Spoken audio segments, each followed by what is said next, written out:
दोस्तों आज की जो ये कहानी है बड़ी ही अनोखी और अटपटी है। ऐसी कहानी शायद आपने आज तक नहीं सुनी होगी, जिसमें रिश्तों को पहले तो बहुत बुरी तरह से तोड़ा जाता है और उसके बाद रिश्तों में से जो रिश्ते निकलते हैं वो उस रिश्ते को बखूबी निभाते भी नजर आते हैं। दोस्तों भिखारी समझकर पत्नी ने पति को खाना खिलाया एक मंदिर के अंदर।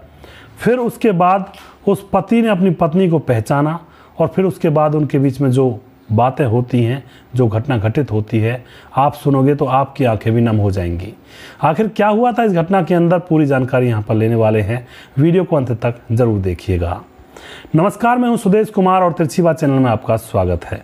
एक नई नवेली दुल्हन होती है, अपने पति के साथ सज सवर कर वह अपने पति के घर आती है। शादी का दूसरा दिन था। दूसरे दिन नई नवेली दुल्हन खाना वगैरह बना करके एक टेबल पर सजाती है। उसके घर में उसकी सास है और उसका पति है। वह अपनी सास को और अपने पति को और खुद एक साथ बैठकर खाना खिलाना चाहती है। तो उसका पति तो टेबल पर आ जाता है, लेकिन सास जो कि शादी ब्याह का बहुत सारा काम धंधा हुआ था उससे निपट रही थी, तो अपनी सास को बुलाती है। वह काम धंधे में बिजी थी। तो उसका पति कहता है कि वो बुढ़िया नहीं आएगी और अपनी पत्नी के मुँह पर थप्पड़ मार देता है। शादी का दूसरा ही दिन था, तो वह जो दुल्हन होती है सोचती है कि ऐसे जीवन कैसे कटेगा, या तो पहले ही दिन इसने मेरे मुंह पर थप्पड़ मार दिया। वह दोस्तों अपने पति से अब बिल्कुल ही अलग होना चाहती है, खड़ी हो जाती है और अपने मायके चली जाती है और फिर वापस आती ही नहीं है और उससे दूर हो जाती है। इधर जो उसका पति होता है जिसका नाम होता है मनीष, और जो पत्नी होती है उसका नाम होता है संजना। दोस्तों मनीष को उसकी माँ विधवा माँ थी रामदेई, उसने पाला तो था, लेकिन वह बदतमीज हो चुका था।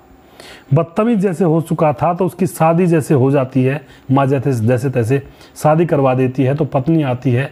पत्नी दूसरे दिन खाना खिलाना चाहती है, लेकिन वह पत्नी के मुंह पर थप्पड़ मार देता है, कहता है कि वो बुढ़िया नहीं आएगी।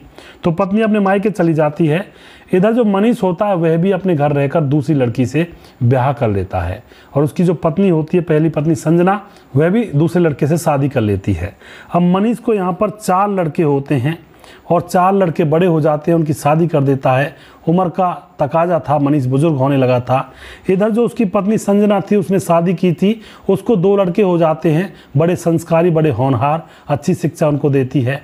वह भी उनकी शादी कर देती है। अब दोनों के ही अलग अलग बच्चे थे और दोनों शादीशुदा थे, दोनों के बच्चे।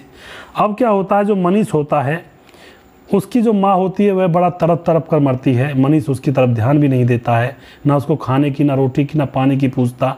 दोस्तों जब बाप ऐसा कर रहा हो अपने माँ बाप के साथ, तो बच्चे भी ऐसी शिक्षा लेंगे। अब माँ का देहांत हो जाता है तो मनीष बुजुर्ग होता है, तो उसके 4 बच्चे उसको खाना देने से मना कर देते हैं और उससे दूर हो जाते हैं। मनीष का खाने के लिए भी लाले पड़ने लगते हैं, घर को छोड़ता है, इधर उधर खाना मांगता। पहले तो पड़ोस अड़ोस में कुछ दिन तो लोग देते, लेकिन फिर लोग नहीं दे पाते, उनको भगा देते हैं।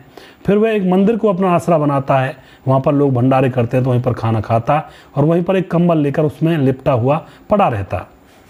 दोस्तों वह मंदिर में चला जाता है, वहीं पर खाना खाता, जो प्रसाद आता है।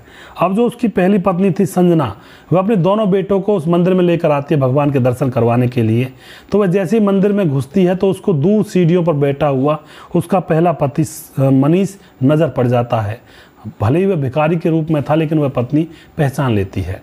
वह अपने बेटों से कहती है कि बेटा उस भिखारी को बुला कर लाओ। तो उसके जो 2 बेटे होते हैं मनीष को बुला कर लाते हैं।